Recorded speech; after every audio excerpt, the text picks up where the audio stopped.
वृश्चिक राशि वाले बंधुओं, स्वागत है आप सभी का आपके अपने वैदिक मंथन भिंड यूट्यूब चैनल में। तो वृश्चिक राशि वालों, जरा ध्यान से समझना बंधुओं, 23 से 29 मार्च तक का यह बड़ा खुलासा है। 3 दिन में 3 बड़ी घटनाएं होकर ही रहेंगी। इन्हें कोई रोक ही नहीं सकता, टाल ही नहीं सकता है। जी हाँ बंधुओं, आपकी राशि के जातकों के साथ ये 3 घटनाएं इन 3 दिनों में होकर ही रहेंगी। आप लिख कर रख लेना, हम एक एक करके आपको इन घटनाओं के बारे में सब कुछ विस्तार से बताएंगे। ये घटनाएं नकारात्मक हैं, अनिष्टकारी हैं, आपके जीवन में संकट लेकर आने वाली हैं। लेकिन इसका मतलब यह नहीं है कि ये घटनाएं आपको बर्बाद करेंगी ही करेंगी, मिटाएंगी ही, ऐसा निश्चित नहीं है। ज्योतिष की यही खूबसूरती है कि यह समय रहते ही आने वाले खतरों को बता देता है। ज्योतिष को आप ऐसे मान के चलिए जैसे आप किसी सड़क पर जा रहे हैं और आगे अगर कहीं सकरी पुलिया है या कोई तीखा मोड़ है तो पहले ही साइन बोर्ड लगा है और उसमें बताया गया है कि आगे एक तीखा मोड़ है। तो आप समझ जाएंगे, तो आप अपनी गाड़ी की चाल को धीमा कर लेंगे और मोड़ पर होने वाली अनिष्टकारी घटना से आप बच जाएंगे। ठीक वैसे ही ज्योतिष कार्य करता है, जो जीवन में आने वाली अनिष्टकारी, नकारात्मक या शुभ अशुभ किसी भी प्रकार की घटना हो उसके बारे में पहले ही संकेत देने लगता है। लेकिन इसका मतलब यह नहीं है कि ऐसी घटना निश्चित तौर पर घटेगी ही घटेगी। हाँ, यदि आप लापरवाही दिखाएंगे और समझदारी से काम नहीं लेंगे, चेतावनी मिलने के बाद भी गलती दोहराते रहेंगे तो निश्चित तौर पर दुर्घटना होगी ही। जैसे सड़क पर पहले ही बोर्ड लगा है कि आगे तीखा मोड़ है, आपने देखकर भी अनदेखा कर दिया और गाड़ी की गति को धीमा नहीं किया तो आगे जाकर आप उसे मोड़ ही नहीं पाएंगे और दुर्घटना के शिकार हो जाएंगे। तो इसमें गलती किसकी है? आपकी ही है ना, कि आपने बताई गई बातों का या जो पहले से आपको दी गई चेतावनी है उसका ध्यान नहीं रखा, जीवन में परिवर्तन नहीं किया। तो आज आपको हम इन 3 अनिष्टकारी घटनाओं के विषय में बताएंगे जो अगले 3 दिनों में आपके जीवन में घटित होंगी ही होंगी यदि आपने सावधानी नहीं बरती। कौन सी रहेंगी वो सावधानियां, हम आपको वो भी बताएंगे। इन घटनाओं से बचने का तरीका क्या है, उपाय क्या है, क्रिया क्या है, वो भी हम आपको बताएंगे। लेकिन इन सब से कहीं बढ़कर बंधुओं, आज कुंडली के विषय में बात करेंगे। आपकी कुंडली, जी हाँ बंधुओं, आपकी कुंडली में वैसे तो हर एक भाव, 12 के 12 भाव महत्वपूर्ण हैं। कुछ अच्छे कुछ बुरे बताए जाते हैं, लेकिन अच्छे बुरे का भेद करना कुंडली को लेकर असल में अल्प ज्ञान को दिखाता है और कुंडली के प्रति या ज्योतिष के प्रति यह नकारात्मक भावना को भी दिखाता है। क्योंकि जिसे हम बुरा भाव कहते हैं वह भाव बुरा नहीं है, वह हमें सतर्क करने के लिए, हमारे जीवन में कुछ बदलाव लाने के लिए, हमें बहुत कुछ सिखाने के लिए स्थापित किया गया है। और उस भाव के अनुसार हमारे जीवन में क्या नकारात्मक घटित होगा इसके बारे में संकेत मिलते हैं। तो वह पहले से आपको बता रहा है, सतर्क कर रहा है कि इस जगह आपको खतरा होगा, इस काम में आपको खतरा होगा, इस तरह के रिश्ते के साथ आप रहेंगे, यानी इस तरह के दोस्त मित्रों के साथ रहेंगे तो धोखा मिलेगा। तो पहले से ही जो आपको खतरे के बारे में बता रहा है वह भाव गलत कैसे हो सकता है, खराब कैसे हो सकता है। तो कुछ लोग इस तरीके से बात करते हैं कि 6वां भाव, 8वां भाव, 12वां भाव ये खराब भाव होते हैं, यहाँ से पीड़ाएं प्राप्त होती हैं। पीड़ाएं प्राप्त नहीं होती, पीड़ाओं के पहले ही पूर्वानुमान पता चल जाते हैं। तो इस तरीके की बातें हम नहीं मानते हैं। हम हर एक भाव को एक ही दृष्टि से देखते हैं और सम दृष्टि से देखते हुए आकलन करने की कोशिश करते हैं, तभी सही मार्गदर्शन प्राप्त हो पाता है। हजारों लोगों को श्रेष्ठ मार्गदर्शन मिला, जीवन में खुशियां आई, उनके फोन, उनके मैसेज इस बात का प्रमाण है। खैर, अब बात करते हैं आपकी कुंडली के विषय में, 2 महत्वपूर्ण भावों के विषय में। जी हाँ बंधुओं, इन भावों के विषय में आज चर्चा करना क्यों जरूरी है? चर्चा करना इसलिए जरूरी है क्योंकि शनिदेव राशि परिवर्तन कर रहे हैं। बहुत महत्वपूर्ण है शनिदेव का यह राशि परिवर्तन। किसी के जीवन में सुख, किसी के जीवन में दुख लेकर आएगा। किसी के दुख मिटाएगा तो किसी के सुखों पर ग्रहण लगा देगा। शनि का यही कार्य है। आपके कर्मों के आधार पर शनिदेव चलते हैं। तो यहाँ पर हम बात कर रहे हैं 10वें भाव की। आपकी कुंडली का जो 10वां भाव है वह आपके व्यापार का, आपके कर्म का, आपकी मेहनत का, आप किस प्रकार से धन कमाते हैं, मान सम्मान कमाते हैं, समाज में इज्जत रुतबा कमाते हैं, इन सब बातों का यह 10वां भाव है। अब इस भाव में आपका कौन सा ग्रह बैठा है, किस ग्रह की युति बन रही है, हम इस विषय के बारे में चर्चा नहीं करेंगे, वरना यह कार्यक्रम लंबा भी हो जाएगा और यह स्थिति अलग है। हर एक जातक की कुंडली में इस भाव में ग्रहों की जो स्थिति होती है वह अलग अलग हो सकती है और होती ही है। हम बात करेंगे इस भाव को एक्टिवेट करने के बारे में, इस भाव से पॉजिटिव रिजल्ट लेने के बारे में। फिर चाहे ग्रहों की स्थिति कैसी भी हो, आपको इस भाव से बहुत ही पॉजिटिव रिजल्ट मिलेंगे, क्योंकि यह भाव जीवन के लिए बहुत महत्वपूर्ण होता है। बंधुओं, एक बात यहां पर आपको हम बता दें कि बुद्धिमान लोग या हमारे जमाने में जो बूढ़े पुराने लोग हुआ करते थे, जब हम बच्चे थे उस समय पर अक्सर यह कहते थे परिवार के बड़े बुजुर्ग लोग कि हर एक इंसान के दो जन्म होते हैं। एक जन्म वह जो उसके माता पिता देते हैं, और एक जन्म वह जो स्वयं अपनी मेहनत और प्रयासों से वह स्वयं का करता है, यानी अपने पैरों पर खड़ा हो जाता है। पहले जन्म में वह अपने माता पिता की पहचान से जाना जाता है, दूसरे जन्म में वह अपने कर्मों की पहचान होती है, यानी अपने कर्म से जाना जाता है। उसकी पहचान बदल जाती है तो वह दूसरा जन्म हुआ, यानी अपने पैरों पर खड़ा हो जाता है। तो जो आपकी कुंडली का 10वां भाव है, वह आपके पैरों पर खड़े होने की क्षमता को दिखाता है, यानी आपकी अर्थ कमाने की योग्यता को दिखाता है। तो उसे एक्टिवेट करेंगे आज के इस कार्यक्रम में। और दूसरा भाव है आपकी कुंडली का दूसरा भाव, द्वितीय भाव, बहुत महत्वपूर्ण है।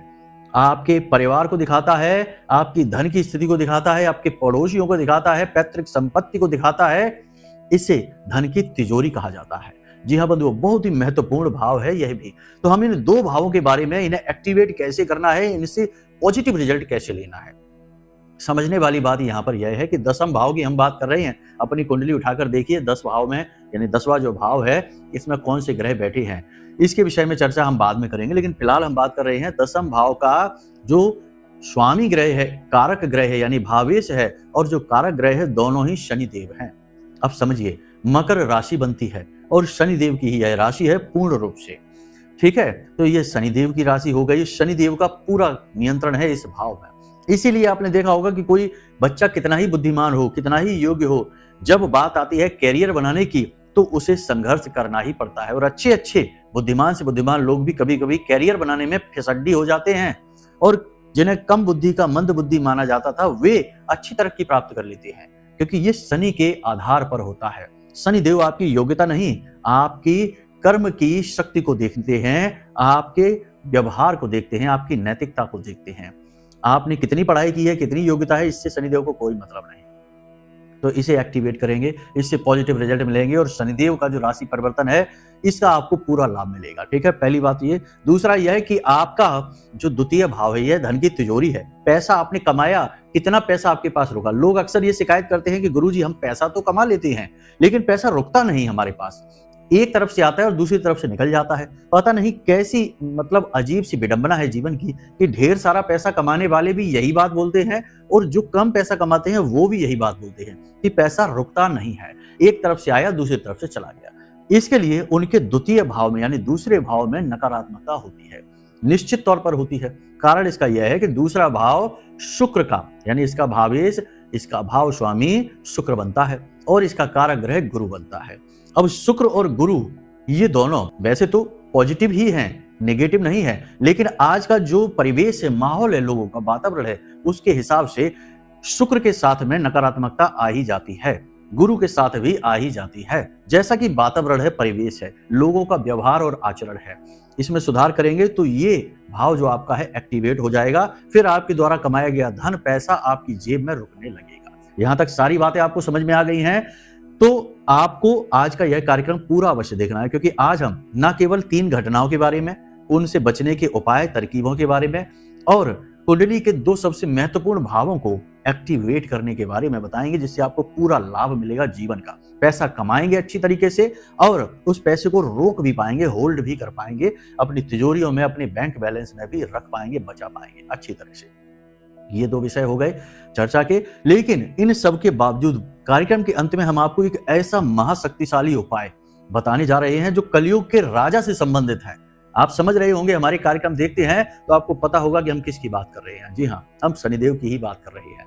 कलयुग के राजा को इतना खुश कर देगा, इतना प्रसन्न कर देगा कि आपकी हर गलती को वो माफ भी कर देंगे। मतलब बात यहाँ पर यह है, शब्दों को न पकड़ लेना, कहने का मतलब यह है कि छोटी मोटी जो अनजाने में की जाने वाली गलतियां हैं उन्हें क्षमा भी कर सकते हैं।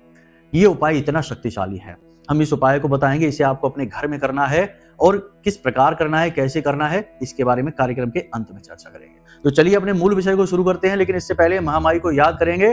कमेंट बॉक्स में पूरे भक्ति भाव के साथ लिख डालिए, जय मां भद्रकाली कृपा करो। महामाई इतनी दयालु है कि निश्चित तौर पर आपके ऊपर कृपा करेंगी, हमें पूर्ण विश्वास है। तो चलिए बंधुओं, अपने अब मूल विषय को शुरू करते हैं। अब सारी बातें ध्यान से समझिए। प्यारे मित्रों, हमारे अत्यंत प्रिय और परम पूज्य अमिताचार्य जी के पास माँ बगलामुखी और माँ भद्रकाली की साधनाओं का वर्षों का अनुभव है और माता रानी की इनके ऊपर पूर्ण कृपा और सिद्धि है। आचार्य जी ने अपने सटीक कुंडली विश्लेषण और श्रेष्ठतम उपायों के माध्यम से हजारों लोगों के जीवन को खुशियों से भरा है। आचार्य जी का कुंडली विश्लेषण और उपाय करवाने का तरीका इतना अद्भुत है कि जीवन के हर एक दुख और कष्ट का कारण जड़ से ही समाप्त हो जाता है। फिर समस्या चाहे जैसी भी हो, कर्जा बहुत बढ़ गया हो, व्यापार चल नहीं रहा हो, बीमारियों में आप बर्बाद हो चुके हो, रिश्तों में प्रेम समाप्त हो चुका हो, या फिर नौकरी ही ना मिल रही हो, विवाह में देरी होती हो, कैसी भी समस्या हो, इन समस्याओं का कारण क्या है, कौन सी महादशा परेशान कर रही है, कौन सा दोष लगा हुआ है, सब कुछ आचार्य जी इतना सटीक बताते हैं कि वर्षों वर्ष के दुख कुछ ही दिनों में समाप्त हो जाते हैं। अगर आपके जीवन में भी कोई ऐसी संकट की घड़ी है तो यही सही समय है जब आप पूज्य आचार्य जी के हाथों से अपनी कुंडली का विश्लेषण करवाएं और वर्षों से चल रहे दुखों और संकटों के इस चक्र से बाहर निकल जाएं। प्यारे मित्रों, अभी वीडियो में दिए गए नंबरों पर फोन करिए और अपनी कुंडली का श्रेष्ठतम आकलन करवा डालिए। जिंदगी बदलने का ये सबसे बड़ा मौका हाथ से मत जाने दीजिएगा। जय माई की, महामाई आपका कल्याण करे। तो सबसे पहले बात करते हैं 3 नकारात्मक घटनाओं की, फिर आगे कार्यक्रम को बढ़ाएंगे धीमे धीमे। तो सबसे पहली नकारात्मक घटना क्या है? सबसे पहली नकारात्मक घटना है जो आपके स्वयं के व्यक्तित्व से जुड़ी हुई है और इसी का बिगड़ा हुआ रूप होगी। कैसे? ध्यान से समझिए। अगले 3 दिनों में आपको अपने आत्मविश्वास में बहुत कमी महसूस होगी, आपको शरीर में ऊर्जा की बहुत कमी महसूस होगी, थकावट आपके ऊपर हावी रहेगी, कमजोरी का आपको एहसास होगा, स्वास्थ्य आपको अपना ठीक नहीं लगेगा। कुछ लोग तो ऐसे भी होंगे जो इन 3 दिनों में, आने वाले 3 दिनों में डॉक्टर के पास भी चले जाएंगे दवा लेने के लिए, लेकिन दवा लेने के बाद भी पूरा लाभ प्राप्त नहीं होगा। जी हाँ, कहने का मतलब यह है कि मनोबल आपका टूटा रहेगा, किसी भी तरीके से हो आप आंतरिक कमजोरी महसूस करेंगे। अब इसका प्रभाव आपके कार्य पर पड़ेगा, कार्यशैली पर पड़ेगा, तो आपको कार्यस्थल पर अपमान का सामना करना पड़ सकता है। आपके जो सहयोगी हैं, जो साथी कर्मचारी हैं, वे आपके सहयोगी नहीं हैं, सहकर्मी हैं और आपके विरोधी भी हैं। तो आपके कार्यस्थल पर आपके विरोधी अति सक्रिय हो जाएंगे, शत्रु अति सक्रिय हो जाएंगे और आपकी इस कमजोरी का पूरा लाभ लेने की कोशिश करेंगे। उच्च अधिकारियों से आपको डांट पड़ सकती है। यानी कि ये जो नकारात्मक घटना है, ये जो लोग जॉब करते हैं, नौकरी करते हैं, उन लोगों के लिए बुरी खबर रहेगी। तो कहने का मतलब यह है कि आपको 3 दिनों में अपने स्वास्थ्य का विशेष ख्याल रखना होगा, विशेष ख्याल रखना होगा। खान पान पर ध्यान दें, जरूरत से ज्यादा भोजन ना ग्रहण करें, कम मात्रा में भोजन खाएं, पानी अधिक पिएं, शरीर में गर्मी बढ़ी हुई सी महसूस आपको होगी।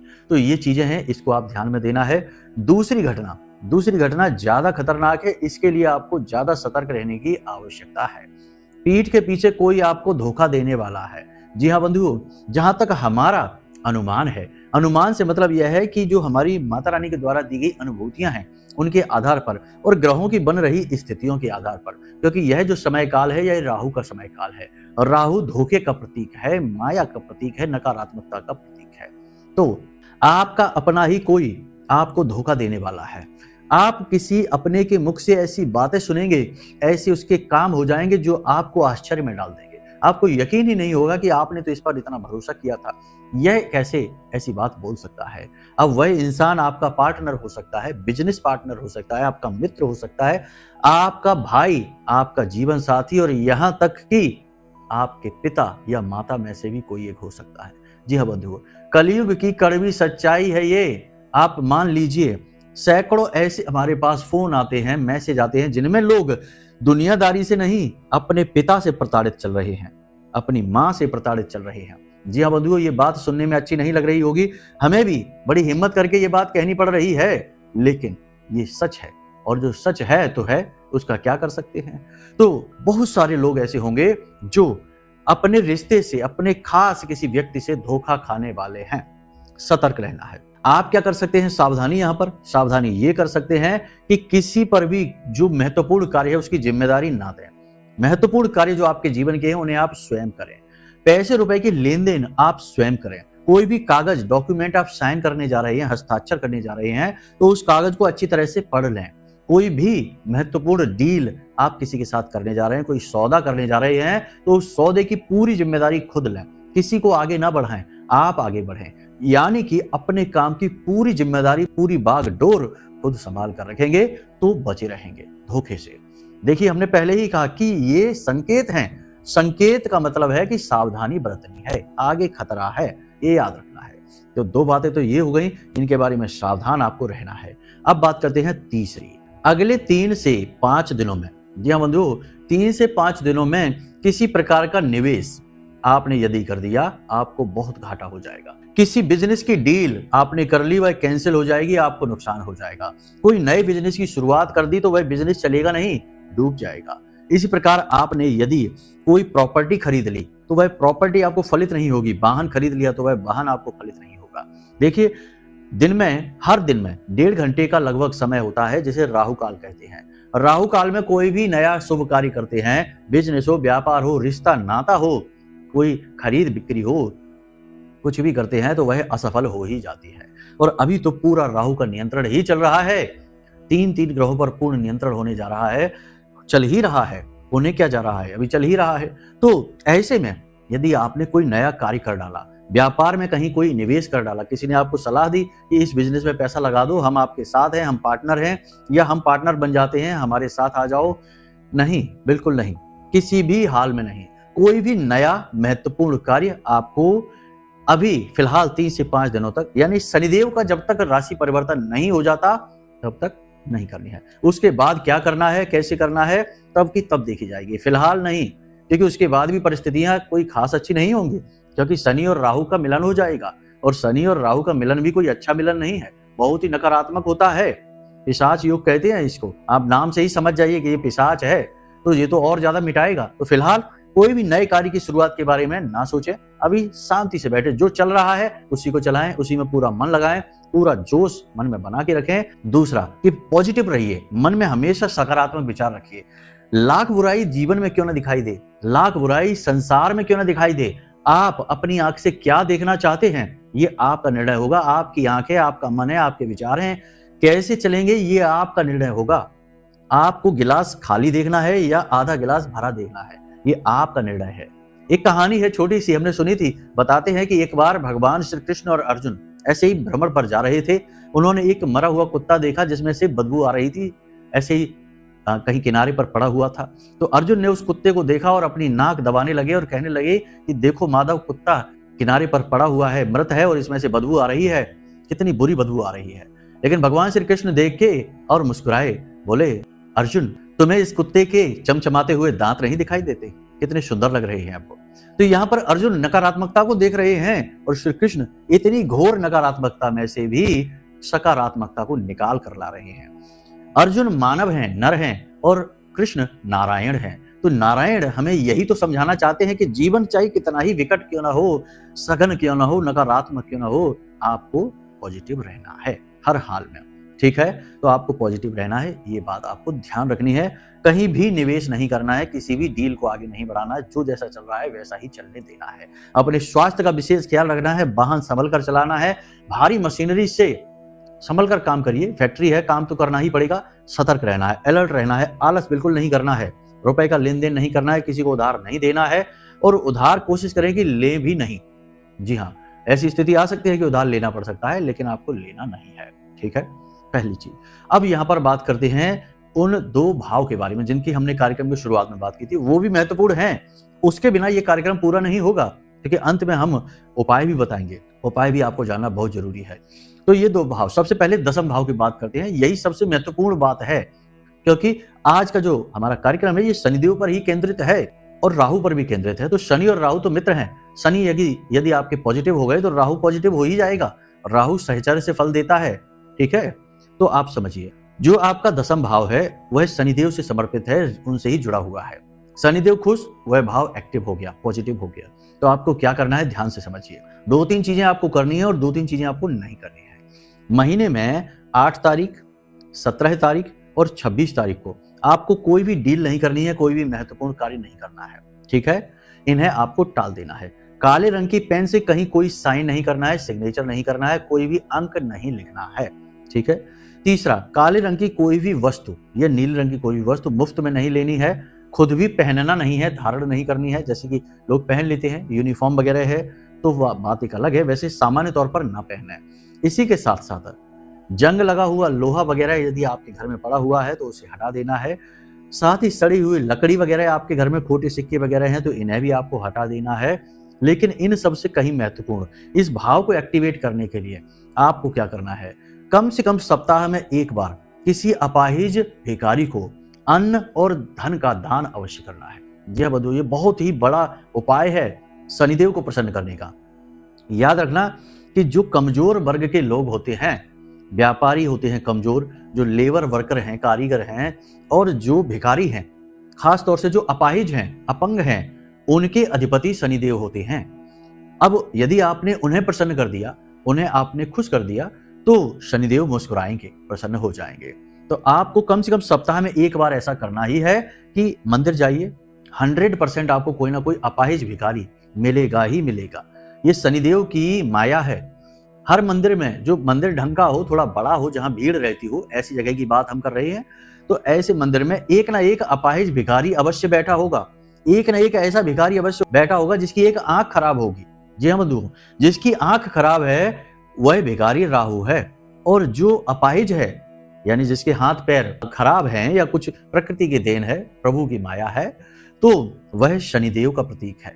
तो आप जरूर इस बात को नोटिस करना, मंदिर जाना, इस दो तरीके के भिखारी आपको अवश्य एक ना एक अवश्य वहां मिलेगा। आपको इस अपाहिज भिखारी को दान करना है, अन्न का दान और धन का दान। ये दोनों सबसे बड़े दान है कलयुग के, इन्हें आपको करना है। याद रखना, कलयुग का एक ही पैर है और वो है दान, ठीक है। इसी से धर्म चलता है। पहली चीज ये हो गई। दूसरी चीज, दूसरा भाव आपका आ गया द्वितीय भाव। द्वितीय भाव में शुक्र और गुरु, शुक्र हैं इसके भाव स्वामी और गुरु हैं कारक। तो अब यहां पर ध्यान से समझिए, शुक्र एक स्त्री ग्रह है, स्त्री सुख को दिखाता है, ठीक है, धन वैभव ऐश्वर्य और इनकम को दिखाता है। तो अब यहां पर स्त्रियों से आपको सम्मान के साथ बात करनी है। हमने कहा था कि आज का जो परिवेश है उसके लिहाज से शुक्र तो लगभग सभी का खराब ही चलता है, बहुत ही कम ऐसे होंगे जिनका अच्छा होगा। किसी भी स्त्री का आप अपमान करेंगे, उसे नीची दृष्टि से देखेंगे, उसे हीन भावना से देखेंगे, उसके साथ गलत व्यवहार करेंगे, शोषण करेंगे, तो आपका शुक्र सही हो ही नहीं सकता किसी कीमत पर। शुक्र कौन है? माता लक्ष्मी का प्रतीक है। जब शुक्र खराब तो माता लक्ष्मी नाराज। फिर लाख प्रयास करिए, खूब पैसा कमा कर लाइए, पैसा रुकेगा नहीं। घर में ऐसा लगेगा जैसे एक तरफ से दरवाजा खुला है, इधर से पैसा आया उधर से चला गया, तो ये चीज बनी रहेगी। महिलाओं का भूल कर भी अपमान नहीं करना है। महिलाएं पूजनीय हैं हमारे यहाँ। यत्र नार्यस्त पूज्यन्ते रमन्ते तत्र देवता, याद रखना इस बात को। तो महिलाओं का अपमान नहीं करना है। अगर आपको कुछ बुरा लग रहा है, कोई महिला आपको उकसाने की कोशिश कर रही है, आपकी सहकर्मी है, आपकी पत्नी है, आपकी बहन है, आपकी माँ है, कोई भी रिश्ता है, महिला है, अगर आपको गुस्सा आ रहा है, उनकी बात अच्छी नहीं लग रही है, स्थान छोड़ दीजिए, परंतु अपमान नहीं करना है, कठोर शब्दों का प्रयोग नहीं करना है, ठीक है। पहली चीज ये है, नियंत्रण जितना हो सके उतना रखें। अब पहली चीज तो ये हो गई। दूसरी चीज कि अपने घर में केले का एक पौधा लगाइए। लोगों के यहाँ पौधा लग जाता है, हमने देखा कि सलाह दी, उन्होंने पौधा लगा दिया, परंतु उस पौधे के साथ करना क्या है उन्हें पता ही नहीं है। प्रतिदिन उस केले के पौधे के नीचे गाय के घी का एक दीपक जलाना ही जलाना है। ये आदत बना लीजिए, प्रतिदिन गाय के घी का एक दीपक उस केले के नीचे आपको जलाना ही है। छोटा सा पौधा होगा तब भी उसके नीचे आपको जलाना है। थोड़ा पौधे से दूर रखे, उसे जला ही नहीं देना है, ठीक है। लोग बहुत से ऐसे होते हैं जो अक्षरों को पकड़ते हैं, शब्दों को पकड़ते हैं, भाव को नहीं पकड़ते, उनके लिए ये कहना पड़ता है। तो आपको एक गाय के घी का दीपक जलाना है, और यदि आपने उस केले की जड़ में रोज नहीं तो गुरुवार के दिन ही हल्दी और मिश्री मिला हुआ जल समर्पित कर दिया तो आपकी तिजोरी भर गई, पूरी तरह से भर गई। ध्यान से समझिए, ये नारायण और लक्ष्मी का भाव है। शुक्र कौन है? माता लक्ष्मी है, और गुरु कौन है? नारायण का प्रतीक है, नारायण का ही स्वरूप है गुरु। इसीलिए तो गुरुवार के दिन नारायण की और लक्ष्मी की, माता लक्ष्मी की पूजा की जाती है। तो ये नारायण और लक्ष्मी को प्रसन्न करने का भाव है। यहां पर आपने समझ लिया कि इस भाव को कैसे एक्टिवेट करना है। ये दो क्रियाएं आप करिए, शनि को प्रसन्न करने की और इधर गुरु और शुक्र को प्रसन्न करने की, और आपके दोनों भाव एक्टिव हो जाएंगे। एक तरफ तो आप खूब पैसा कमाएंगे, दूसरी तरफ आप खूब पैसा बचाएंगे, दोनों बातें हो जाएंगी। कमा लेने से ज्यादा पैसा खर्च करने के लिए अक्ल चाहिए, समझदारी चाहिए, ये कहावत है। तो ये चीज आपके ऊपर लागू हो जाएगी, ठीक है। बहुत सारे लोगों के साथ ये दिक्कत रहती है। तो यहां तक सारी बात समझ में आ गई। अब बात करते हैं शनि देव का वह महाशक्तिशाली उपाय जो हमने पहले भी कुछ कार्यक्रमों में बताया है, आज फिर बताने जा रहे हैं। समय आ गया है, समय बहुत जरूरी है, समय का भान होना बहुत जरूरी है। तो आज समय आ गया है जब इस उपाय को आप कर डालिए। यदि कर रखा है तो अति उत्तम, नहीं कर रखा है तो सुनिए और कर डालिए। बाजार जाइए, एक चौकोर काले रंग का कागज लेकर आइए। चौकोर काले रंग का कागज, ठीक है, समझ रहे हैं। चौकोर काले रंग का कागज ले लिया आपने। उस काले रंग के कागज पर बीचों बीच आपको एक सिक्का लगा देना है। सिक्का चलने वाला होना चाहिए, खोटा नहीं। सिक्का आपको लगा देना है, ठीक है। उसके बाद आपको उस कागज के ऊपर एक नोट लगा देना है। नोट आप 100 का लगा सकते हैं, 50 का लगा सकते हैं, 500 का लगा सकते हैं, आपकी मर्जी है। लेकिन नोट कटा फटा नहीं होना चाहिए, नया होना चाहिए और चलने वाला होना चाहिए। ऐसा नहीं कि खोटा उठा लिया, जो चल नहीं रहा है वो लगा दिया, नहीं, इससे तो बात और बिगड़ जाएगी। नोट आपने लगा दिया, ठीक है, समझ रहे हैं आप। कागज आपने लिया, उसके बीच में एक सिक्का लगा दिया, उसको आप बाजार से थोड़ी सी गोंद ले आना और उससे लगा देना। उसके बाद आपने नोट चिपका दिया उसके ऊपर। अब इस कागज को ले जाकर बाजार में जो फोटो फ्रेम की जाती हैं उन दुकानों पर ले जाइए, और उन दुकानों पर ले जाकर इस कागज को फोटो फ्रेम करवाइए लकड़ी से। जी हाँ, लकड़ी का फ्रेम लगाना है, धातु का नहीं। बस इतना सा करना है आप। ये आपकी माता लक्ष्मी की पूर्ण व्यवस्था हो चुकी है। आज के समय में जो भी लोग परेशान हैं उनमें अधिकतर, ज्यादातर लोगों को हम देखते हैं कि वो पैसे की वजह से ही, जीवन में जो समस्याएं हैं उनका मूल सार केंद्र पैसा ही होता है। तो ये समस्या आपकी समाप्त हो जाएगी, माता लक्ष्मी की कृपा आपको प्राप्त हो जाएगी। और याद रखना कि माता लक्ष्मी जो है वो रुपए पैसे नहीं है, वो एक ऊर्जा है। जहां माता लक्ष्मी आती है वहां सारे सुख आ जाते हैं, सातों सुख आ जाते हैं, संतान सुख आ जाता है, जीवन का सारा आनंद आ जाता है, धन वैभव तो आता ही आता है। तो इस उपाय को करेगा। अब इसे आपको लाना है और अपने घर की पश्चिमी दीवार पर लगाना है। घर की पश्चिमी दीवार, जी हाँ। अब घर की पश्चिमी दीवार में कोई कहेगा कि हमारे तो दरवाजा है, तो दरवाजे के ऊपर लगा दीजिए। कोई कहेगा कि हमारे यहाँ तो वहां अलमारी बनी है, तो अलमारी के ऊपर लगा दीजिए। वैसे भी ये तस्वीर आपको ऊपर ही लगानी है, लेकिन ठीक पश्चिमी दीवार पर लगाना है, क्योंकि पश्चिम दिशा शनि की दिशा है और उस दिशा में जो कुछ भी रखा होता है वह बढ़ता चला जाता है, बढ़ता चला जाता है। और इस उपाय की एक बहुत बड़ी खूबी यह है कि इससे आपका दशम भाव कुंडली का पॉजिटिव हो जाता है और एक्टिवेट हो जाता है। जी हाँ बंधुओं, बहुत ही शक्तिशाली उपाय है, इसे आप कर डालिए। अब सावधानी यह है कि जो पश्चिमी दीवार है उसे, उसके नीचे जूते चप्पल नहीं होने चाहिए, गंदगी नहीं होनी चाहिए, और उस दीवार पर, यानी जहां जिस कमरे में भी वो दीवार है उस कमरे में साफ सफाई होनी चाहिए, मकड़ी के जाले नहीं होने चाहिए और प्रकाश की पूरी व्यवस्था होनी चाहिए, ठीक है, अंधेरा नहीं होना चाहिए। तो आप देख लेना कि आपको कैसे करना है इस उपाय को। इस उपाय को आप कर जरूर लेना, ये जो समय चल रहा है, इस समय की मांग है ये उपाय। बाकी हमने आपको क्रियाएं सारी बता दी हैं, सावधानियां बता दी हैं। इन सावधानियों और क्रियाओं को भी अपने दिमाग में जरूर रखना, क्योंकि आप इन सब चीजों को ध्यान में जब रखेंगे तो आप बहुत सारी मुसीबतों से बच जाएंगे। अब आप हमें बाद में, जब आपके जीवन में ये 3 से 5 दिन का समय गुजर जाए, उसके बाद कौन कौन सी घटनाएं घटी हैं कमेंट करके अवश्य बताना। ज्यादातर लोगों के जीवन में ये घटनाएं घटेंगी ही घटेंगी। एक आध घटना हो सकता है ना घटे, लेकिन अधिकतर घटनाएं जो हमने आपको बताई हैं वो घटित होंगी ही होंगी। बस बारीकी से नजर जरूर रखना, ऐसे बिल्कुल ही अनदेखी करते चले जाओगे तो एक दिन गड्ढे में गिर जाओगे। सावधानी बहुत जरूरी है। तो उम्मीद करते हैं बंधुओं की सारी बात आपको समझ में आ गई है। इन बातों का प्रयोग करके आप अपने जीवन को सुंदर बना पाएंगे। अब यदि कोई मन में प्रश्न उठता है, या कुंडली का विश्लेषण करवाना है, या महामाई के विशेष अनुष्ठान में भाग लेना है 9 दिनों तक, तो कोई भी जानकारी आप वीडियो में दिए गए नंबर पर फोन करके प्राप्त कर सकते हैं। और मन में जो भी सवाल हैं, जो भी आपके उत्सुकताएं हैं, सब कुछ आप फोन पर जानकारी लेकर प्राप्त कर सकते हैं, अपनी मन की उत्सुकताओं को शांत कर सकते हैं। तो चलिए बंधु, आज के इस कार्यक्रम को यहीं समाप्त करते हैं। हमेशा हंसते रहिए, मुस्कुराते रहिए, सकारात्मक रहिए, क्योंकि सब उसी का दिया है, उसी के लिए है। हमारा जीवन भी तो उसी ने दिया है, जब चाहे तब ले सकता है। तो दुख काय का, परेशानी काय की, बस आनंद लीजिए और मुस्कुराते रहिए। प्रेम से बोलिए जय माई की। महामाई आपका कल्याण करेंगे। धन्यवाद। हमारे प्रिय और परम पूज्य आचार्य जी ने अपनी साधनाओं के अनुभवों पर आधारित शक्तिशाली उपाय और क्रियाओं के माध्यम से हजारों लोगों के जीवन को पूरी तरह से बदला है। आचार्य जी के द्वारा बताया गया हर एक उपाय इतना सटीक और कारगर होता है कि जो भी इसे पूरे भाव के साथ कर लेता है उसे साक्षात महामाई की कृपा और आशीर्वाद प्राप्त हो जाती है। इसलिए निसंकोच इन उपायों को पूरे भाव के साथ करिए, आपका कल्याण होगा। जय माई की।